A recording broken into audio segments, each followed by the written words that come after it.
ಬಗ್ಗೆ ಎಕ್ಸ್ಪ್ಲೈನ್ ಮಾಡ್ತಾ ಇದ್ದೀನಿ. ಇದು ನಾರ್ಮಲ್ ಹೀಟರು. ಇದು ಏನು ಟೆಂಪ್ರೇಚರ್ ಅಂದರೆ ಇದು ಆನ್ ಆ್ಯಂಡ್ ಆಫ್ ಆಗುತ್ತೆ. ಅಂದರೆ ನಾವು ಆನ್ ಮಾಡಿದ್ರೆ ನಾವು ಅದು ಆಟೋಮೆಟಿಕ್ ಆಗಿ ಆಫ್ ಆಗುತ್ತೆ. ಹೀಟರು ನಮಗೆ ಅಷ್ಟಾಗಿ ಗೊತ್ತಾಗಲ್ಲ. ಅದು ಏನು ಆಫ್ ಆಗಿದೆ ಅದು ಆಮೇಲೆ ಸ್ವಲ್ಪ ಬಿಸಿ ಇರುತ್ತೆ ಸ್ವಲ್ಪ. ಇದಾದರೆ ಆಟೋಮೆಟಿಕ್ ಆಗಿ ಆಫ್ ಮಾಡ್ಕೊಳ್ಬೋದು, ಆನ್ ಮಾಡ್ಕೊಳ್ಬೋದು. ನಮ್ಗೆ ಯಾವ ಟೆಂಪ್ರೇಚರ್ ಬೇಕೋ ಆ ಟೆಂಪ್ರೇಚರಲ್ಲಿ ನಾವು ಯೂಸ್ ಮಾಡ್ಬೋದು. ಇದು ಬಂದ್ಬಿಟ್ಟು ಹೈಡ್ರೋಸಾಲಿಬಲ್. ಇದು ನಿಪೋಸಾಲಿಬಲ್. ನಾವು ಎಕ್ಸಾಂಪಲ್ಗೆ ಎರಡು ಇಟ್ಟಿದ್ದೀವಿ. ಅದಕ್ಕೆ ಫಸ್ಟ್ ಒಂದು ಪೌಡರ್ ಯೂಸ್ ಮಾಡ್ತೀವಿ. ಮತ್ತು ಇದು ವುಡನ್ ಸ್ಟಿಕ್. ಇದನ್ನು ಸ್ಪ್ಯಾಚುಲಾ ಅಂತ ಹೇಳ್ತಾರೆ. ನೆಕ್ಸ್ಟು ಇದು ವ್ಯಾಕ್ಸ್ ಸ್ಟ್ರಿಪ್ಸ್. ಇದು ನೆಕ್ಸ್ಟ್ ವ್ಯಾಕ್ಸ್ ಸ್ಟ್ರಿಪ್ಸ್ ಅಲ್ಲೇ ಇನ್ನೊಂದು ಥರ ಯೂಸ್ ಮಾಡ್ತೀವಿ. ಇದು ಸ್ಟೀಲಲ್ಲಿ ಬರುತ್ತೆ. ಮತ್ತು ಇದರಲ್ಲಿ ನಾವು ಹೈಡ್ರೋಸಾಲಿಬಲ್ ಅಲ್ಲಿ ವೆರೈಟಿಯಸ್ ಫ್ಲೇವರ್ ಸಿಗುತ್ತೆ ನಮಗೆ. ಅದರಲ್ಲಿ ನಮ್ಮ ಹತ್ರ ಇರೋದು ಇವಾಗ ಯೂಸ್ ಎಕ್ಸ್ಪ್ಲೇಷನ್ ಇಟ್ಟಿರೋದು ಲೆಮನ್ನು ಮತ್ತು ಪರ್ಲ್ ಮತ್ತು ವೈಟ್ ಚಾಕ್ಲೇಟು.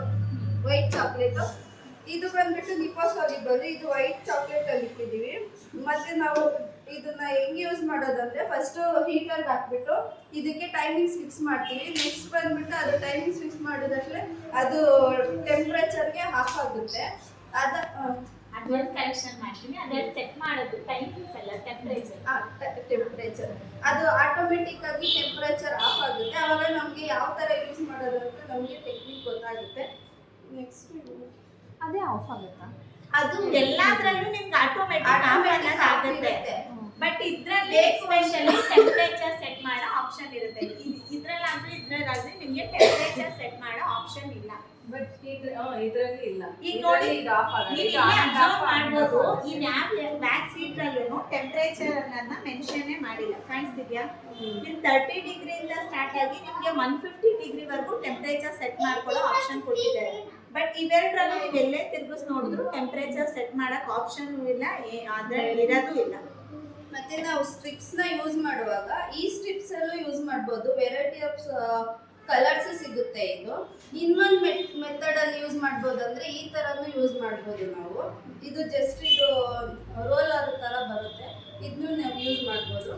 ನೆಕ್ಸ್ಟ್ ಬಂದ್ಬಿಟ್ಟು ಇದು ನಿಪೋಸಾಲಿಬಲಲ್ಲಿ ನಾವು ಯೂಸ್ ಮಾಡಬೇಕಂದ್ರೆ ಇದು ಆಟೋಮೆಟಿಕ್ ಆಗಿ ರೋಲರ್ ಬರುತ್ತೆ.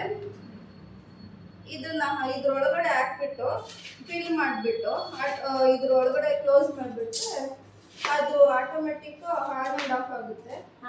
ಎಲ್ಲ ಬೇಡ, ಎಲ್ಲ ಕನ್ಫ್ಯೂಸ್ ಆಗ್ಬಿಟ್ಟು ಇದನ್ನ ಅದಕ್ಕೆ ಹೇಳ್ತಾ ಇದೆಯಾ? ಇದು ಕರೆಕ್ಟ್, ಅದು ಎಕ್ಸ್ಪ್ಲೇಷನ್. ಬಟ್ ಏನಂದ್ರೆ ಇದಕ್ಕೆ ನಾವು ಫಿಲ್ ಮಾಡಂಗಿಲ್ಲ. ನಿಮ್ಗೂ ಗೊತ್ತಾಗ್ತದೆ ಅಲ್ಲ, ಇದು ರೀಫಿಲ್ ನಿಮಗೆ ಸಿಗುತ್ತೆ ಅಂತ ಹೇಳಿದ್ರು. ರೀಫಿಲ್ ಸಿಗುತ್ತೆ ಅಂತ ಅಷ್ಟೇ ಹೇಳಿದ್ರು. ಇದನ್ನ ಫಿಲ್ ಮಾಡಕ್ ಆಗಲ್ಲ.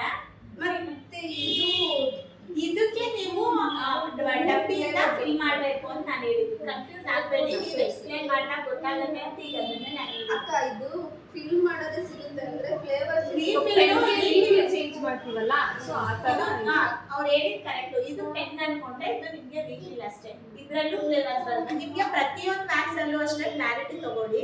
ನಿಮ್ಗೆ ವೆರೈಟೀಸ್ ಆಫ್ ವ್ಯಾಕ್ಸ್ ಬಂದು ನಾವೀಗ ಹೇಳ್ಕೊಡ್ತಿರೋದು ನಾರ್ಮಲ್ ವ್ಯಾಕ್ಸ್ ಅಂದ್ರೆ ಹೈಡ್ರೋಸಾಲಿಬಲ್, ನಿಪೋಸಾಲಿಬಲ್ ಮತ್ತೆ ಬೀಡ್ ವ್ಯಾಕ್ಸ್ ಅಲ್ಲಿ ಹೇಳ್ಕೊಡ್ತಿದ್ರು. ಇವು ಮೂರು ಬಂದು ವ್ಯಾಕ್ಸ್ ಅಲ್ಲಿ ಇರೋಂಥ ಟೈಪ್ಸ್. ಅದ್ರಲ್ಲಿ ನಿಮ್ಗೆ ಎಲ್ಲಾ ತರದ ಫ್ಲೇವರ್ಸ್ ಸಿಗುತ್ತೆ. ಓಕೆನಾ? ಇನ್ಕ್ಲೂಡೆಡ್ ರೀಫಿಲ್ ಅಲ್ಲೂ ಸಮೇತ ನಿಮ್ಗೆ ಎಲ್ಲಾ ಫ್ಲೇವರ್ಸ್ ಅಲ್ಲಿ ಲಿಪೋಸಾಲಿಬಲ್, ಹೈಡ್ರೋಸಾಲಿಬಲ್ ಇದು ಬಂದು ಲಿಪೋಸಾಲಿಬಲ್ ಅಲ್ಲೇ ಬರೋದು. ಇದ್ರಲ್ಲೂ ರೀಫಿಲ್ ಅಲ್ಲೂ ಫ್ಲೇವರ್ಸ್ ಬರುತ್ತೆ ನಿಮ್ಗೆ. ಪ್ರತಿಯೊಂದು ವ್ಯಾಕ್ಸ್ ಅಲ್ಲೂ ಫ್ಲೇವರ್ಸ್ ಬರುತ್ತೆ. ಅದು ನೀವು ಕ್ಲಾರಿಟಿ ತಗೊಳ್ಳಿ. ಮೇನ್ ಆಗಿ ನಿಮ್ಗೆ ಹೇಳ್ಕೊಡ್ತೀರಾ ನಾವಿಲ್ಲಿ ಹೈಡ್ರೋಸಾಲಿಬಲ್, ಲಿಪೋಸಾಲಿಬಲ್, ಬೀಡ್ ವ್ಯಾಕ್ಸ್. ಇದರಲ್ಲಿ ನಿಮ್ಗೆ ಎಲ್ಲಾ ಫ್ಲೇವರ್ಸ್ ಸಿಗುತ್ತೆ. ಇನ್ಕ್ಲೂಡೆಡ್ ಸ್ಟ್ರಿಪ್ಸ್ ಸಮೇತ ನಿಮ್ಗೆ ಕಲರ್ಸ್ ಚೇಂಜಸ್ ಸಿಗುತ್ತೆ. ಏನು ಡಿಫ್ರೆನ್ಸ್ ಇಲ್ಲ ಸ್ಟ್ರಿಪ್ಸ್ ಅಲ್ಲಿ. ಅಂದ್ರೆ ಆ ತಕ್ಕ ಅದು ಯೂಸ್ ಮಾಡ್ಲಿ ಅನ್ನೋದಕ್ಕೋಸ್ಕರ ಅದನ್ನ ಕೊಡ್ತಾರೆ. ಇಲ್ಲ ಎಕ್ಸ್ಪ್ಲೇನ್ ಮಾಡಿ. ಇಲ್ಲ ಇವಾಗ ಇದನ್ನ ಯೂಸ್ ಮಾಡ್ತಿದೀವಲ್ಲ, ಮ್ಯಾನ್ಯುವಲ್ ಆಗಿ ಸ್ವಿಚ್ ಅಂಡ್ ಅದೇ ಆಗುತ್ತೆ ಅಂತ ಹೇಳಿದ್ರಲ್ಲ, ಸೊ ಅವಾಗ ನಮ್ಗೆ ಹೀಟ್ ಕಂಟ್ರೋಲ್ ಗೊತ್ತಾಗುತ್ತಲ್ಲ. ಇದರಲ್ಲಿ ನಾನು ನಿನ್ನೆ 1 ಪಾಯಿಂಟ್ ಹೇಳಿರಲಿಲ್ಲ. ಯಾಕಂದ್ರೆ ಇವತ್ತು ಹೇಳೋಣ ಅನ್ನೋದಕ್ಕೋಸ್ಕರ. ನಿಮ್ಗೆ ಇನ್ನೂ ಒಂದು ಅಡ್ವಾಂಟೇಜ್ ಏನಂದ್ರೆ ರೀಕಾ ವ್ಯಾಕ್ಸ್ ಅಲ್ಲಿ ಒಂದು ಅಡ್ವಾಂಟೇಜ್ ಇದೆ ಒಂದು ಡಿಸ್ಅಡ್ವಾಂಟೇಜ್ ಇದೆ. ಇದ್ರಲ್ಲಿ ಬಿಸಿ ಅನ್ಸ್ತು ನೀವು ಮಾಡ್ಕೊಂಡಿರೋದ್ರಿಂದ ಬಿಸಿ ಫೀಲ್ ಆಗಿದೆಯಲ್ಲ, ರೀಕಾದಲ್ಲಿ ನಿಮ್ಗೆ ಆ ತರ ಬಿಸಿ ಫೀಲ್ ಆಗಲ್ಲ, ತುಂಬಾ ಬಿಸಿ ಬಿಸಿ ಅನ್ಸೋ ಫೀಲ್ ಆಗಲ್ಲ. ರೀಕಾ ಬಂದು ಲಿಪೋಸಾಲಿಬಲ್. ಈ ಲಿಪೋಸಾಲಿಬಲ್ ಅಲ್ಲಿ ನಿಮ್ಗೆ ತುಂಬಾ ಬಿಸಿ ಫೀಲ್ ಆಗಲ್ಲ. ಲಿಪೋಸಾಲಿಬಲ್. ತುಂಬಾ ಬಿಸಿ ಅನ್ಸೋದು ಫೀಲ್ ಆಗಲ್ಲ. ಸ್ಕಿನ್ ಆದ್ರೆ ಸೆನ್ಸಿಟಿವ್ ಇರೋರಿಗೆ ಮಾಡ್ತಾರೆ. ಹೇರು ರೂಟಿಂದ ಬರುತ್ತೆ, ಹೇರ್ ಗ್ರೋತ್ನು ತುಂಬಾ ಲೇಟ್ ಆಗೋ ಆಗುತ್ತೆ ಇದರಲ್ಲಿ ಲಿಪೋಸಾಲಿಬಲ್ ಅಲ್ಲಿ.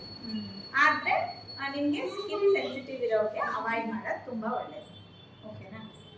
ಒಂದು ಡೌಟ್ ಕೇಳಿ.